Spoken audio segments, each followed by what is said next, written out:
อ้าวสบายดีทุกคนก่อนเฮาสิไปเฮือนป่าใบเนาะเฮาจะซื้อหมักเพชรกับเป็กนัวให้เพิ่นทุกคนเนาะไปเพชรโลเท่าไรหมักเพชร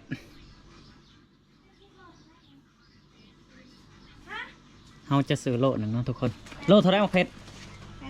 80เอาโลหนึ่ง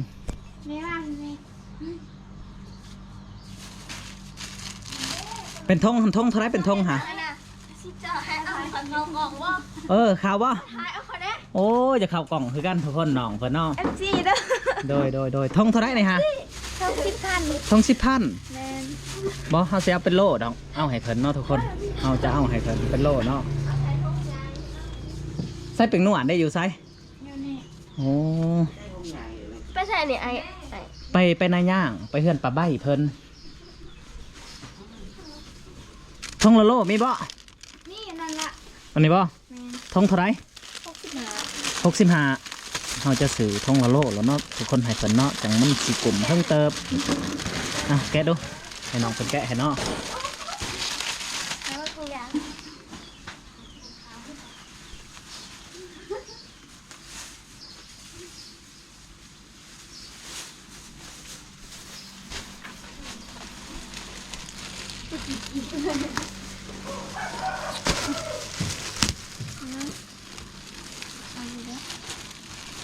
หน่วยใหญ่ลินอกเพชรนี่เนาะ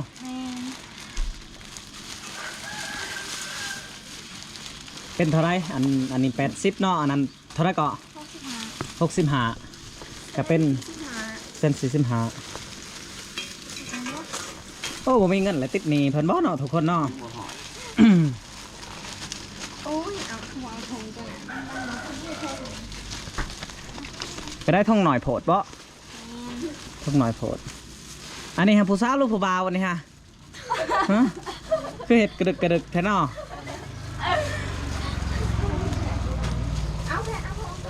เอาท่องใหญ่ๆเลย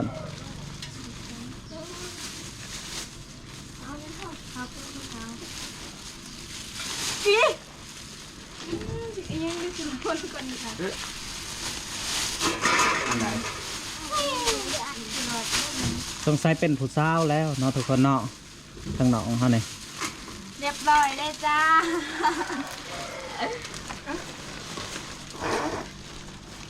ทุกคนเราจะซื้อแซม45 คันมารวมหมดเนาะจะซื้อไปให้ปลาใบและปลาเพิ่นทุกคนเนาะเพิ่นจังได้กินหลายมื้อหลายเดือนกับว่าแมนโอ้เฮียไปน้ำมาเนี่ยหอดละบ่ยังโอ้ลายเติบเอาทุกคนโหลหนึ่งเนาะ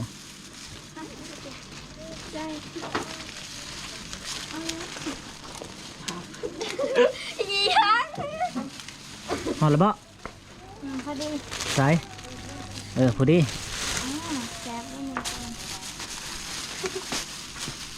เอาทุกคนบัดนี้เฮาสิได้เดินทางไปเฮือนปลาใบและปลาเพิ่นบัดนี้เนาะจังได้กับพาไปติดตามคนทุกคนเนาะเอาเป็นนวดไหนโดยขอบใจเช่นกันไปทุกคนมาเลยก่อนอื่นเฮากาได้ซื้อน้ำอันนี้เนาะทุกคนเนาะก็คือ100ให้สร้างเพิ่นเนาะก็คือเฮาได้ซื้อทุกมื้อเนาะทุกคนเพราะว่าเพิ่นเฮ็ดเวียกแล้วเพิ่นเหนื่อยเนาะให้เพิ่นได้กินจากนี้ไป5 บาทนะย่างก็ใกล้เติบทุกคนเนาะก็คือประมาณว่า4 ลักเนาะทุกคนไปหับส้มน้ำกันเลยเอาทุกคนเฮามาลุ้นกันล่องเบิ่งว่าเพิ่นแอมแล้วหรือยังเนาะโอ้ยังทุกคนเนาะเพิ่นใส่เส้นไปทุกคนเพิ่นจะใส่เส้นไปทุกวันเลยเนาะใส่เส้นไปเนาะน่าจะเป็นตัวอื่นเพิ่นจะได้แอม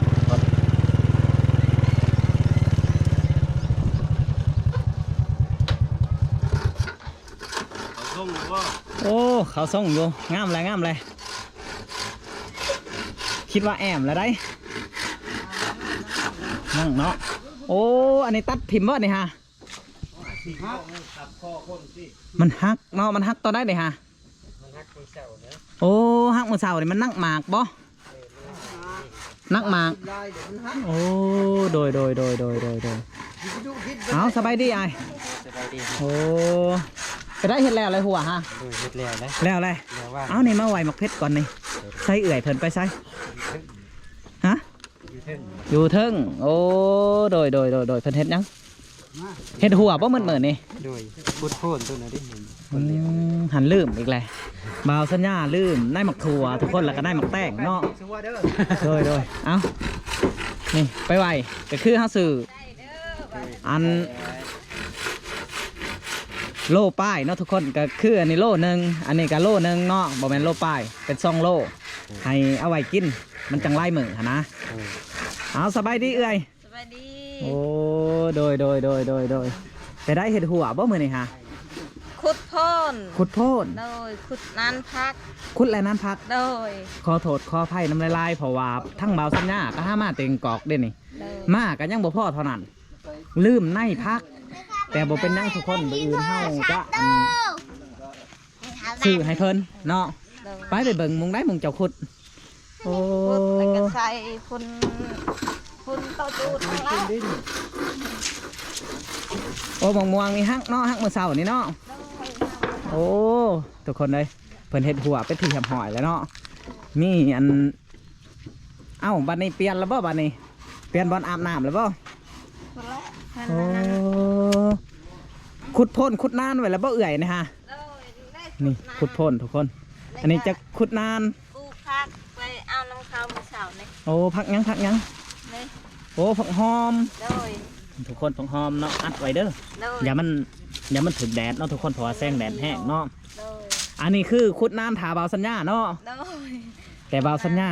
ลืมไปเป็นที่เหี่ยมหอยทุกคนเออ ปลูกหัวชิไข่เลี้ยนเงินแถวหัวนี่แหละ โอ้โดย พูดได้ช่องนั่นว่าทาเบิ้งในพักก่อนว่าจะชิได้จังนั่นว่ะ โอ้ถ้าเบิ่งในพักว่าเนาะ โอ้ย ก็คือทั้งเจ้าบอกคอยหันในพักยังไหนคอยลืมเลย หอมป้อมกับผักกาด ผักกาดในหมักทัว โดยแล้วก็ในผักบง ในผักบง โดย คือสี่อย่างเนาะทุกคนแต่ว่าเบาสัญญาลืม ทั้งนี้ก็จะขุดโพ่นเพิ่นขุดกับอ้ายเพิ่นแต่เช้านี่เนาะ โดย ก็คือเฮากำลังมาแต่แกงกอกทุกคนก็ว่าแมนเนาะ โดย ได้ยังให้สางกิน กินป้า โอ้ ก็อันนั้นเห็ดจำป้าแล้วก็ปิ้งป้าแกงป้า โอ้คือได้ป้า ลูกชายไปหากับลุงว่านนี่ โอ้ลูกชายผู้น้อยๆหั่น โดย โอ้ทุกคนเพิ่นจะไปหากับลูกเมื่อวานนี่เนาะ โดย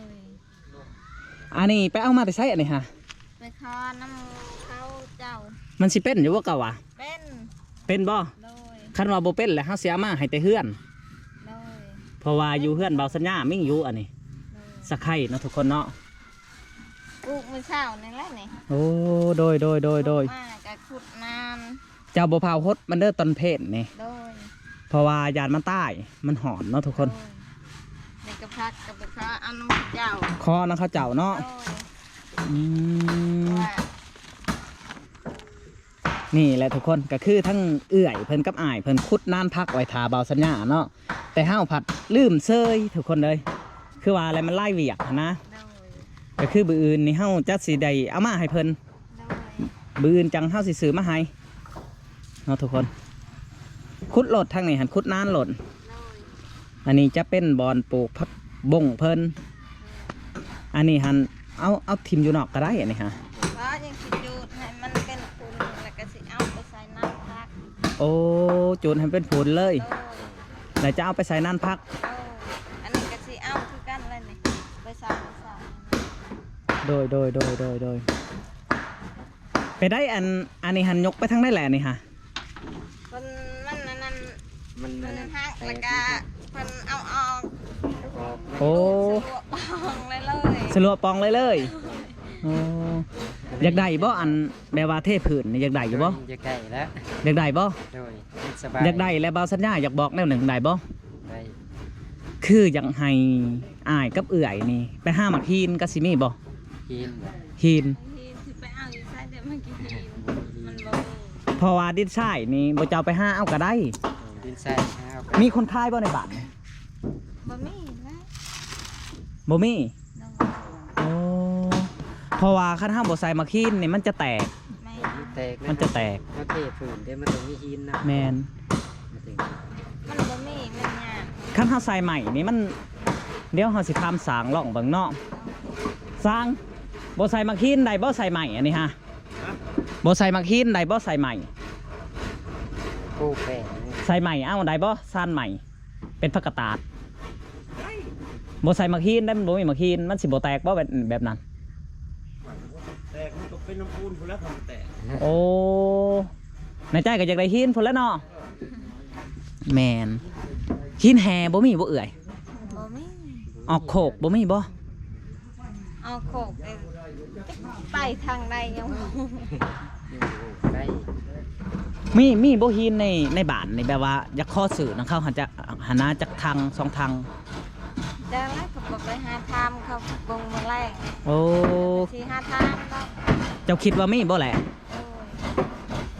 ใช้สูบล่องมึงดูไอ้ใช่แล้วบ่ ใช่แล้ว ใช่แล้วบ่ โดยคุดพ่อนั่นน่ะเพิ่นคุด โอ้ใส่ลิตรคนเลยเบิ้งบ่าวสัญญาจะติดรอบบ่กระจ้างอยู่เนาะเป็นน้ำจ้างทุกคนแต่ว่าใช้ดีแหละบ้านนี้ก็สะดวกสบายในการพดเนาะในการพดการปลูกโอ้สบายเลยบ้านนี้ก็คือมีแต่อยากให้อ้ายกับเอื่อยเพิ่นทัน5 อันมักหินหรือว่า5 ทามเขาเจ้าสิขายทั้งเท่าไรสันนี่ประมาณว่านะทั้งไผ่อันนี้หาทั้งเจ้าเองบ่นี่ทั้งแม่อ๋อเจ้ามีบ่ทั้งอันนี้ฮะเขาขายทั้งแบบได้นี่ฮะ เขาขายหาม1,500,000 หาม1,500,000 โดย มีบ่ในบาทนี่ บ่มีแล้วก็ซื้อน้ำรถส่งมาขายที่นั่น โอ้ซื้อน้ำรถที่มาขายที่นอน โดย ขั้นมีบ่าวสัญญาสิซื้อให้เพิ่นสุดหนึ่งเนาะทุกคนเนาะคิดว่าพ่อได้ให้เพิ่นหาบพ่อได้ให้เจ้าหาบอะนะ แต่ของเอาของคนมาใส่ในเรือน โอ้ยืมของเพิ่นมาใส่ โดย แล้วก็ไปส่งเพิ่น โดย สร้างถ้ำในมักหินนี่ทั้งหนึ่งได้บ่ ได้เพราะมันเลยตั้งเพราะมันจับเลยเพราะมันบ่ และก็ที่เหลือเฮาสร้างผักกาดตาดใช่เนาะก็คืออันนั้นสร้างอยากได้เท่าไรก็บ่สร้างว่าวันในว่าอยากได้เท่าไรก็เท่นี่ หวานจะได้ไรเนี่ย เท่าไรก็ว่าวันนี่200,000เนาะ แทน เพิ่นอยากได้200,000ทุกคน แต่ทั้งเอื้อยหน่อยเพิ่นว่าให้เพิ่นเลย300,000ว่ะดีใจอยู่บ่สร้าง ดีใจแล้ว ดีใจบ่ ดีใจ เพิ่นว่าสิให้300,000เลยเนาะทุกคนเนาะก็คืออันให้กำลังใจสร้างกะว่าแมนให้กำลังใจสร้างเนาะทุกคนเนาะให้เพิ่น300,000แต่ว่าก่อนอื่นให้เอื้อยไปหานั่นก่อนเด้อ โดย หาหมักหิน โดย หินยังก็เอานะหินน้ำนอนน้ำแหนมก็เอามา หินน้ำหนอมีบ่แถวเฮานี่เจ้าไปหาเก็บแถวถงมีบ่แถวถงบ่คือทางเฮาเนาะ ตาอะไร และ นะ เธอทง โอ้ ก็ว่านั่นกะชีไปห้าละเบิ่งกันทางนี่แหละ โอ้ตามทางเพิ่นบ่หายบ่เอื้อย ยันทุกหายเลย มันเป็นหมักหิน บนทางเนาะ บ่ได้ดอกแปลว่าเฮาเอาพอได้ทางหนึงเห็นไหม เออ เฮากับคอน้ำเพิ่น ให้มีมาหินแน่ผมมี อา มา สิ หิน ไป กับ คอน้ำนั้นพอบ้านเพิ่น คอยน้ำพบานเพิ่นเนาะ โอ้ย ก็ให้เอื้อยถามแบบนี้ก่อนคันว่าอันอิหยังคันว่าเพิ่นผู้ใดเอาหินเอาทรายในบ้านหั่นเด้มีบ่ มีหั่นแหละ มีและข้อสื่อน้ำเพิ่นดำทั้งในใดแต่ว่าเพิ่นหักสิค่ายให้เอื้อยเฮาว่า โดย ซื้อมาหินดำทั้งเนาะทุกคนเนาะ โดย ให้เอื้อยกับอ้ายเพิ่นไปหาทามและสิให้สร้างเทให้บื้ออื่น โดย ในใจเพิ่นอยากให้เทมื้อนี้พุ่นแหล้วแต่ว่ามันบ่มีแหละเด้ โดย มันบ่มีแล้วก็จำเป็น มันบ่มี อีกอย่างปุ้นก็ยังบ่ทันได้มาเนาะ โดย ปูนก็ยังบ่ทันได้มาทุกคนอิหยังเห็ดอันนี้ฮะนี่นะนี่ต้นมะเพชรนี่ งัวกินมื้อนั้นนั่นแหละ งัวกินมือใด มื้อชื่นนี่เด้ ชื่น มือที่บ่ได้เฮ็ดหัวฮะ โดย โอ้ เฮ็ดหัวบ่ทัน เขาแล้วกินเลยจังคื เขา น เจ้าของก็นอนแบบว่าบ่ฮู้มือ โอ้เจ้าของก็นอนแบบบ่ฮู้มือเนาะ โดย ในคลองเมือง งัวก็บ่มีคาบบ่มีมักกะลิง โดยมันบ่มีเคราะห์บ่มีมักกะลิงเนาะ โดย ก็เลยงัวเขาไปกินทุกคน แต่ว่าตอนนี้หันหัวเพิ่นนี่โอ้ทีขนาดเนาะอันนี้กั้นแบกก็ได้กั้นหมูมาเป็ดไก่เนาะ โดยเพราะว่ายังสิ เอาผ้าแยงมากางใส่ผ้าแยงเก่า ผายังเก่า โดยยันไก่เขาเนี่ยยันเขามาเกี่ยวงาน โอ้ก็ไผเองบ่นี่หรือก็ไผเขาเจ้า บ่ก็พายพระเจ้าหั่นแหละ เขาเจ้ามาปลูก โดย เขาเจ้าปลูกสิข้าวโพดบ่หรือว่ามันขึ้นโคน มันขึ้นโค่น อ๋อขึ้นโคนเนาะ โดย มันขึ้นโคนทุกคนก็คืออันทั้งเอื่อยเพิ่นจะทางทิ่มหมดเลยเนาะ โดย เพราะว่ายังให้ชวนขั้วเนี่ยมันใหญ่คาดว่าอยากเอาออกไปพุ่นมันผัดเป็นดินเขาเจ้าเนาะเขาเจ้าให้เห็ดหัวแต่ซ้ำนี่ทุกคนซ้ำนี่ก็ปันได้สิปลูกเลยเนาะ โดย คือกว่างเติบทุกคนนี่โอ้ได้ช่างเอื่อยนี่ฮะป้านี่บ่ลูกใส่ไปห้าฮะโอ้โทษทุกคนเนาะบอนอันนี้หันเจ้าซ่านไหมเด้ออยากให้เพิ่นซ่านไหมเนาะทุกคนเพราะว่ามันเปื่อนเลยเนาะมันเปื่อนเลยก็คือป้าเดินทุกคนทีเขาเจ้าไปหาเนาะ จักดอกแล้วก็สิเอาใหม่นี่แหละจักซะ อันแบบสี่เด้ออ้ายอันเจ้าจักตอกได้บ่ จักตอกบ่ อยากให้อ้ายนี่ไปข้อใหม่นะเขาเจ้า โดย ข้ออะไรเจ้ามาแทกเบิ่งอันนี้นี่แทกเบิ่งนี่เขาเจ้าสิเท2 เม็ดนี่ให้เจ้าเอาเม็ด50นี่ โดย เม็ด50แล้วให้เจ้าพาใหม่ซัมซุงนิ้วนี่เด้ โดย และให้เจ้าซ่านเป็นผักกาดตาดเด้ โดย ผักกะ มันติดเดี๋ยวว่าพาคือที่สามพาคือใหม่บ้านนะ ป้งเอาบ่ แอมปอกเป็ดปอกไก่นี่ แล้วก็มา บามาแทกมันอยู่ ให้เพิ่นเททับเด้ โดย มันจังจะแน่นดีเพราะว่ายามันแตกนะทุกคน โดย ยามันแตกแล้วให้เพิ่นเททับมันจะง่ายแต่5 ข้อนะเขาเจ้านี่คือใหม่แบบนี้นี่เขาเจ้าบ่คายบ่นี่ ขาย ล่ำเท่าไรเขาเจ้าคาย ลำหนึ่ง10,000 ล่ำ10,000 โดย ล่ำ10,000 4ล่ำก็น่าจะพอ โดย 20,000ไปซื้อน้ำเพิ่นเด้อ โดย เฮาสิเอาเงินให้เพราะว่าทั้งเอื่อยเพิ่นก็บ่มีใหม่ทุกคนบ่มีใหม่อันนี้ก็คือใหม่ชาวบ้านเนาะอยู่ทางนอกพุ่นเนาะแล้วก็เฮาบื้ออื่นเฮาก็สิไปซื้อปูนแต่เช้าทุกคนเบาสัญญาสิมาบื้ออื่นเนาะประมาณว่า7 โมง 8 โมงนั่นแหละสิมาพร้อมกันกับสร้างบางทีอยากให้สร้างเทแต่เช้าเพราะว่า